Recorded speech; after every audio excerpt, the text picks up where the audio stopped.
What's up guys, Jesse Minshew with GetHandles.com. As requested, bringing you John Wall as the newest video in the NBA Handles Secret Series. So alright, before we jump into the video, make sure you hit that like button for me. Let's try to get this video to 1,000 likes. And of course, make sure you leave a comment down below. Let me know if there's any other NBA players you want me to break down. The players I'm getting the most comments on are the players I'm bringing you guys videos for. And of course, make sure you click that subscribe button and get on that notification squad so you can catch those videos the second they come out.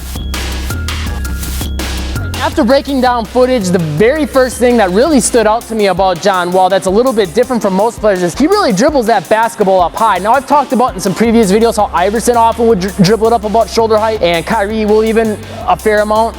But John Wall does it quite a bit. He brings that basketball all the way up here on a lot of his dribbles. And again, a lot of coaches say that you should never do this, but here's why it's okay to do it if you're smart about it. If you're dribbling the basketball up high and a defender comes in to try to steal the basketball, a lot of coaches say you don't want to dribble up here because you're going to get the ball stolen. But that's not necessarily the case because again, you can pull behind the back, you can go into a spin move, you can still move that basketball, and you can step through to protect it. As long as you're smart about it and reading your defender and reacting, you should be good to go. As far as more why this works well for John Wall, he's probably one of the most athletic point guards and guards in general in the NBA, other than probably Russell Westbrook. And in a way, he kind of reminds me of Derrick Rose when he was healthier.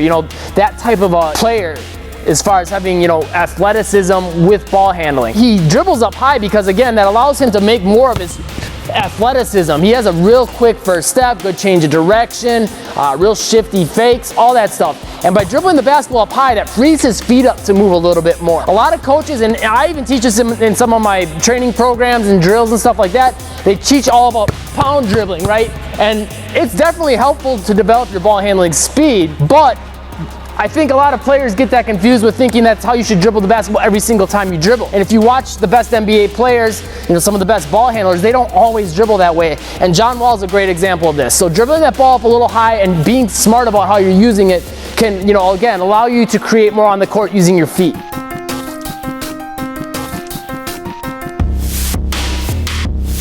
So, all right, secret number 2, we just talked about getting high with the dribble. You don't want to go above that shoulder height, but about shoulder height or lower, but higher than what most coaches typically teach. Now let's talk about getting low. So a lot of coaches teach their players to get in a low stance, and that I 100% agree with, because that allows, again, you to make the most out of your feet, to be ready to move, change directions, all that. And John Wall does this really well. He dribbles the ball up higher, but a lot of times, even if he's dribbling up to that shoulder height, he's almost always got his knees bent, his shoulders down a little bit to help protect the basketball. Now, you don't want to go overboard bringing the shoulders down. I've seen some players, even when I'm training them, I tell them, get in a low stance and try to get, the release of their dribble down low. And then what happens is they'll round their shoulders down here and they can't see the court, they can't make passes, all that stuff. So get low and bring the shoulders down a little bit, but not down so much where you're facing the ground, okay? So you want to get those shoulders down, get the butt down, get the knees bent. That's going to allow you to move more quickly, make the most of those dribbles, right? Even if you're dribbling up here, getting low is going to allow you to protect the basketball better, allow you to make a, better first step to get past your defender, sell more effective fakes, create space, all that stuff, because you're loading your legs up and getting them ready to move more quickly. Versus if you're upright, then you have to drop down, bring this foot out, and then you can go. You're not gonna be as explosive and as quick to get past your defender, sell those fakes, all that stuff. Milliseconds matter in the game of basketball, so you can't be taking forever to try to go where you wanna go. You gotta be down here, ready to move.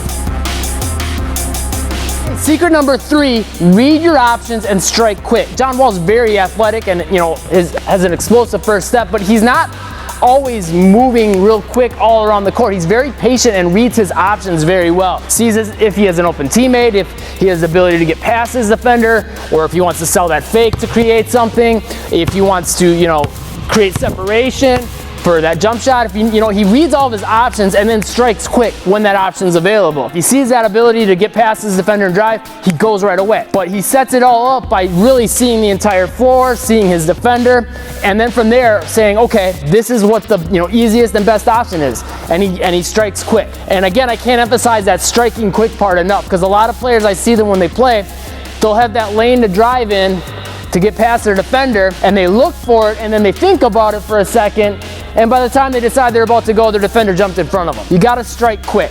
and John Wall does that really well. But the other part of this comes back to the, remaining calm and just seeing what your options are. Making sure you're taking the time to see the whole floor, using your peripheral vision while also looking at your defender. That's a huge key that a lot of players don't seem to understand. They just kind of want to go out on the court and start moving around as quick as possible and, not really taking the time to read the floor. John Wall does a great job of that. He doesn't just use his athleticism and ball handling blindly. He uses it to create the best possible opportunity for his team and himself on the court. Now, if you found these tips helpful and you're going to try to put them in your game, make sure you click that like button for me. Leave a comment down below. Let me know if there's any other players you want me to break down, and click that subscribe button and get on that notification squad to catch those newest videos the second they come out. Now, if you want a way to take your crossover to an insane new level in just 5 minutes, make sure you click this link right here. That's a $3 workout that's going to help you do exactly that. Also, if you found this video helpful, make sure you check out this one and check out this playlist. Thanks for watching. Stay tuned for more. Break some ankles today.